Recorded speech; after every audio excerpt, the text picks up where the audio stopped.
Do you remember what it was like to not have a smartphone? For probably most of the people watching this video, most of their life has been with access to the internet or even access to a smartphone. And it's kind of crazy to think about how quickly smartphones took over our lives. At first, we just had family computers and we would go on the internet for fun for maybe like an hour or two a day. And now it seems like we're on the internet for a very large chunk of our lives. We are locked into these devices and we are getting so much more information than we ever have before. It's so rare for the mind to be idle nowadays and to just sit with your own thoughts. And so today we're watching a video where it's going to talk about how the information overload that we are having today, our brains did not evolve to process the amount of information that we've had to process with the invention of smartphones and the internet and social media. So let's get into it and let's see what's happening to our brains, what's going on, and what can we do about it. Everyone agrees that our attention spans have gone to hell. I call it the tyranny of attention because there's so many demands on our attention coming from so many different directions that we're simply overwhelmed and we don't have the mental bandwidth to cope with it. I'm Richard Cytowic, professor of neurology at George Washington University and an author, Your Stone Age Brain in the Screen Age, Coping with Digital Distractions and Sensory Overload. Your Stone Age Brain in the Age of Screens. Washing machines and appliances change every 5 or 10 years. The brain doesn't do that. Evolution doesn't say, oh, it's time for another memory module or time for another language module. The modern brain is no different than that of our distant Stone Age ancestor. That's something that a lot of people think happens is that over time, like the people who live today are smarter than the people who lived in ancient Rome or something like that. Not everybody thinks that, of course, but you know, our brains are definitely the same. And even when we were on the plains as hunter-gatherers, our brains are still the same as they were back then. Maybe a little bit different, maybe slight alterations, but by and large, they're the exact same firmware that we're using today. And we're just applying it to a totally different environment. We have totally different expectations in our society now and totally different tasks that we have to do on a day-to-day basis. But it's the same brain having to adapt to that, not evolve for that, but we are actively adapting our ancient brains, our ancient evolutionary brains to these modern advances every single year. Proceeds by accretion. That is, once the brain arrives on a solution that's good enough, it keeps it and then adds on new features, sort of like a New England add-on house where you add one room after another and it looks sort of funky, but it works. Working memory is like the mental scratch pad where we hold whatever we're focused on at the moment, whether it's remembering a short grocery list or trying to remember an access code for an app. And it's limited in what it can do, how much it can hold. Everything that we do costs us in terms of energy expenditure. And ATP is the fuel that fuels every cell in the body. ATP stands for adenine triphosphate. Creatures all over the animal kingdom all rely on ATP. It's like the bedrock of energy transformation. So, for example, if you have to go take a test, you're not doing anything, you're just thinking. But at the end of a 3 or 4 hour test section, you're really beat. You're tired because you have expended a lot of mental energy. So we have to you want to be careful not to waste your attention or spend too much. It's like a bank account that can go into the red very easily. That's something I don't often think about in terms of actual energy. Like I think about my brain getting foggy after long stretches of social interaction or maybe a math test or something like that. And you think about you have to rest your brain, but you don't really think about that literally being your brain needs to produce more energy or ATP in order to function at its best again. That's a helpful way to think about it. If you actually think about your brain having a certain amount of energy, you will start to limit certain things that are unnecessary drains on your brain, like social media. Like if you're scrolling through social media, your brain is constantly active. Even though it feels like you're decompressing and relaxing, really what you're feeling is that dopamine, that positive reinforcement, and you're associating that with relaxing rather than actual relaxation itself, which is what your brain needs. So your brain is getting drained from all this doom scrolling, and you're not actually getting a chance to relax. And then you go out of that back into work or whatever it is that you have to do, and you have less energy than when you started your little break. The brain operates within a fixed energy limit, a bandwidth, and there's no amount of diet, exercise, or Sudoku puzzles that can increase that. So we have to learn to live with the amount that we have. Listening to one person speak takes up about half my bandwidth, and trying to listen to two people at once is impossible because then we've exceeded it. Now, you might think that as you're scrolling or swiping that you're not really doing much, but because that bandwidth is so small and narrow, there's not much left over. And most of the energy goes towards maintaining the physical structure by pumping sodium and potassium ions across membranes. And that leaves very, very little left over for thought. A great example is the Oscar fiasco, in which they named the wrong Best Picture. For Best Picture. You're awesome. Come on. La La Land. Just as Emma Stone was walking off the stage, Cunanan took a picture and tweeted, and that's the exact moment that he should have been discarding the envelope and lining up the next one. Basically, he flooded his working memory, and that's what led to them announcing the wrong Best Picture. The brain and the peripheral nervous system is really one big change detector. That is, it responds to any change in current in the current environment. And so it responds to novelty.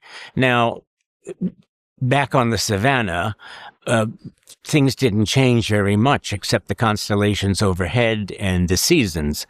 Now, of course, we've got change everywhere, bidding for our attention. One of the things they tell you about preventing Alzheimer's is that you need new things in your life that you can learn and your brain can adapt to prevent that. But I wonder, can there be too much change, like with social media and things like that, just too many things that don't even really matter, that barely challenge your brain at all, but it's just constant change and constant novelty popping up? What does that do to your chances of getting Alzheimer's? I wonder if that expedites the process of getting Alzheimer's, like increases your chances of getting Alzheimer's, or if it still prevents Alzheimer's in some weird way, because it's not actually challenging your brain. I feel like that's the important part. I mean, in terms of attention and distraction, I often say that the screens are like secondhand smoke.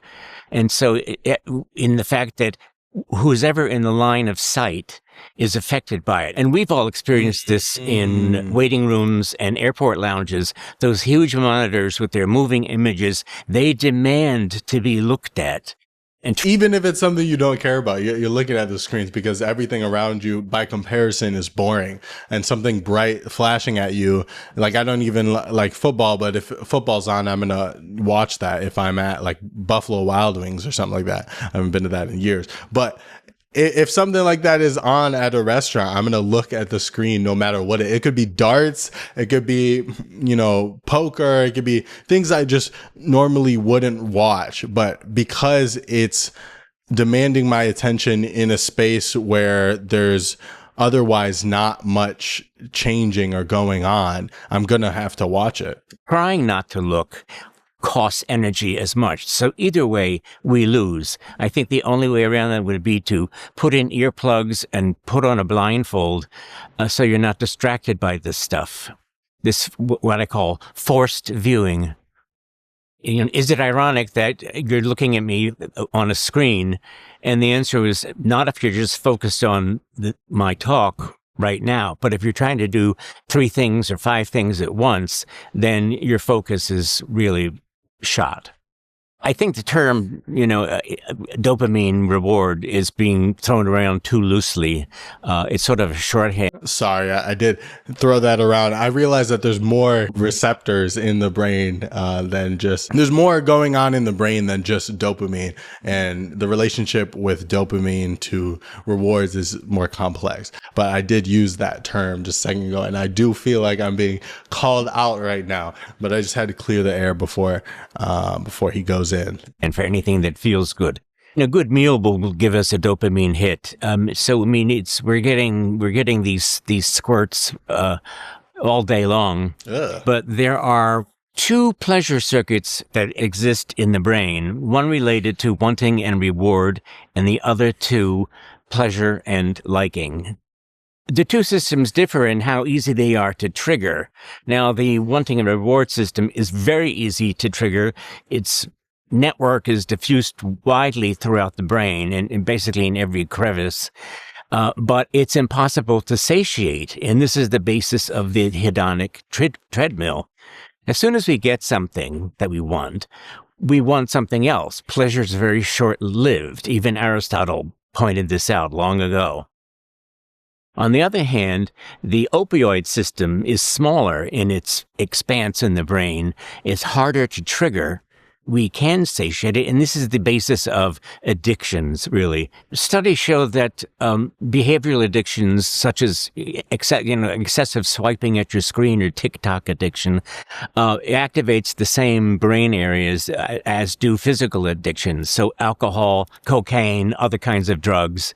This has been shown in many experiments where the anxiety level rises minute by minute as you take their phone away. Wait, so is he saying that it's more so like the opioid receptors that are getting lit up, like that part of your brain, rather than the dopamine, that a system that's harder to trigger is easily triggered by things like drugs, or easily triggered by things like swiping on your phone and doom scrolling? That is very interesting, because that explains why it's so appealing to us and why we're so attracted to that, because it's a harder to achieve state of pleasure that can be easily accessed now with these simple actions. The tech giants know that there's only 1,440 minutes in a day, and so they fight ruthlessly for our eyeballs, and they want to keep us glued to their platform as long as possible, because that's how they make their money. I mean, Reed Hastings of Netflix said it long ago. He said, sleep is their biggest competitor, not Amazon Prime, not Hulu, not the other streaming services. They have become expert in exploiting positive intermittent reinforcement. I mean, I know what they're doing.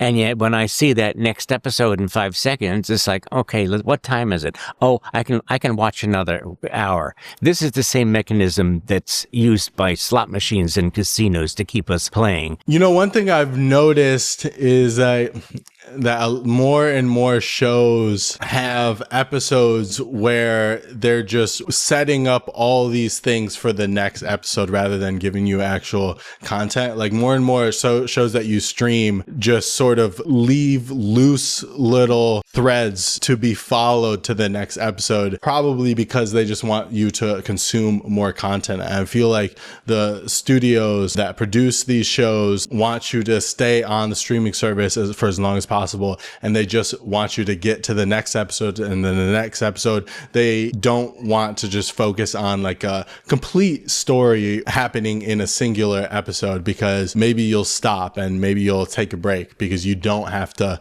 know what's coming next. You have a resolution. I feel like more and more shows are moving towards that. And you used to have a lot of shows when I was growing up where each episode would be a contained experience, and you would watch the show because you love the characters every week, but each episode itself would be its own separate story. And I feel like so many shows have moved away from that in recent times. That is, we scroll and we get a hit or something interesting or a good piece of news, and that's a reward. And so we said, oh, let's get another one. And we keep going. And so but the rewards come infrequently and on an unpredictable schedule. And that's what keeps us glued to the scrolling. So you are physically addicted as well as behaviorally addicted. How can you reclaim your attention? Good question. Well, the most effective thing would be to turn the phone off, but that also turns out to be the hardest thing for people because they have what's called nomophobia, a fear of being without their phone. We are really addicted to the whoosh that happens when a text message comes in. We really have trained ourselves like Pavlov's dogs. When these stimuli come in, the screen lights up, we get the whoosh, or we sit there wondering, gee, has anybody liked me? You get anxious just not being able to hang on to it. How do you get rid of that feeling, the feeling that you need to have your phone with you at all times? How do you get rid of that need for notification or, likes or things like that? It seems to be something that's so ingrained to us by now that it's just so, even if you can get away from that mindset for a little bit, it's so easy to fall back into that trap. It is like a drug. You're always going to be addicted to that because your brain has already been trained. Those pathways are something you seek every single time you have your phone. If you don't have your phone, you're like craving that easy access to like pleasure and that easy access to like doom scrolling or seeing what's going on in people's lives, being connected to the greater world rather than just being comfortable with being present in your current situation, and that being all that you know about. One of the things you can do, if you're not willing to put the phone down or turn it off, adjust the settings on it and your television so that you're not getting this huge number of photons hitting your retina. In the book, I give examples for this. The first thing you should do is go to your iPhone and turn on the blue-yellow tritanopic filter. Turn down the brightness as much as you're comfortable with. On your television, which are really, really bright, those OLED screens, you can turn down the picture mode and the contrast mode and the brightness way down by a factor of 40, and you'll still have a great picture to look at. It's just you're not going to be bombarded by all this light coming at you. The other thing would be then what the kind of light that's emanating from these very bright screens. And that is, you're getting too much short wavelength light or blue light. Now, blue light packs more energy in its photons than any other wavelengths, and it penetrates all the way to the back of the eye. Blue wavelengths also signal the onset of darkness and then the arrival of light in the morning. Now, any photoreceptor could have evolved to handle this and give us our circadian rhythms of sunlight and sunset.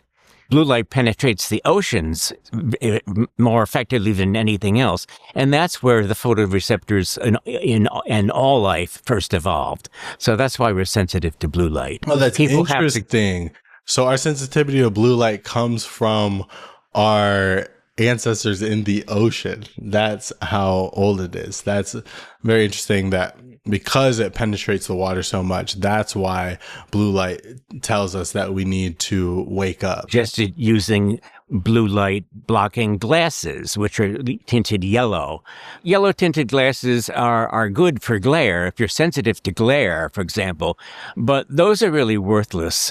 In order to filter out enough of the blue short wavelengths, you need a dark orange lens, and it's so dark that you can barely see what you're doing.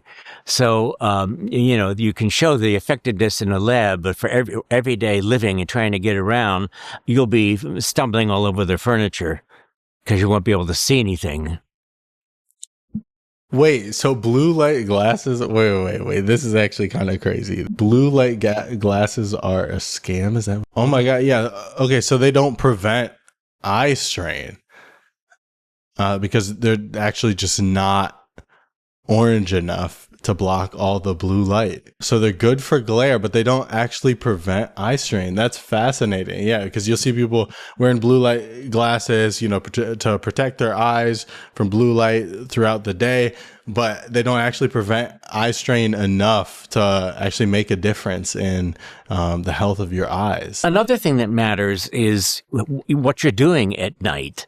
Having regular hours of going to bed and waking up is one of the best things that you can do to reclaim your attention span and your focus. Why is that?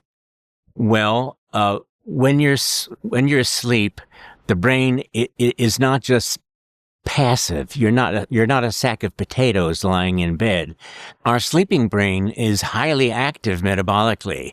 It's consolidating memory. It's clearing out waste products that have accumulated over the day, and it's processing emotions. And so if we don't allow it to do these things by shortchanging ourselves on sleep, then it's equivalent of having a blood alcohol concentration of 0.8. You're really going to suffer the next day. Wow. Yeah. Oh yeah, that's one thing that I definitely need to learn how to prioritize is sleep, because it's just been shown time and time again how important sleep is for your total well-being. Like your mental state and your physical is so determined by how well you sleep. And like over time, you can have drastic issues come up. Your bad sleep is destroying your mental health and destroying your physical health because your brain isn't able to do all the necessary processes at night. And, a lot of your organs suffer when you don't sleep as well, because they just require sleep to process out certain toxins and things like that. Even though you may not feel like there's that much of a need for sleep on the day to day, like over time, and even same day without you even realizing it, your ability to function is way less. And there's no such thing as catching up on sleep. I mean, you can't stay awake all night and then decide, well, I'm going to sleep in on the weekend. It doesn't work that way. And why is that? It has to do with our circadian rhythm and the cycle of sleep. Now, we hit the pillow and we go through 4 stages of sleep. Stage 1, 2, 3, 4, which is the deepest slow wave sleep. And that's where all this repair process happens. And then we go back up to stage 3, 2, 1, and that's about 90 minutes after we've hit the pillow. And then boom, we enter our first REM stage, and that's where we dream. So I tell my medical students, for example, if you have to give a presentation in the morning, go to bed, set an alarm clock for 5 a.m. if you need to, and cram and review and prepare your thing then. Because at that point, you're going to be refreshed from a good night's sleep.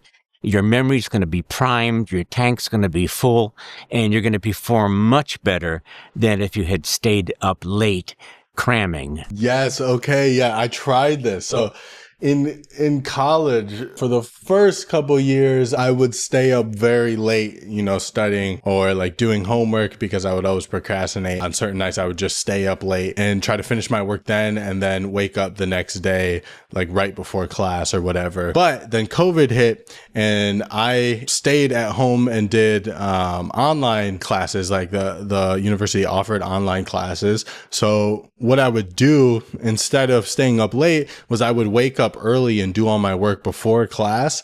And that actually was the best I had ever felt in terms of my sleep in college, because, like I would go to bed at a reasonable time. And because I would wake up early, I'd want to go to bed at like 10. I'd be super tired. So yeah, I would go to bed at like maybe 10 or 11. And then I would just wake up early to do anything I had to do. And even though I got still like a little amount of sleep in some cases, I would feel a lot better because I would wake up at a normal time, like the sun would be coming out or be about to come out, and I would go to bed at a normal time. So it just felt like a lot better than staying up late. So what are some of the things that you can do in terms of sleep hygiene to establish a healthy pattern of sleep and wakefulness?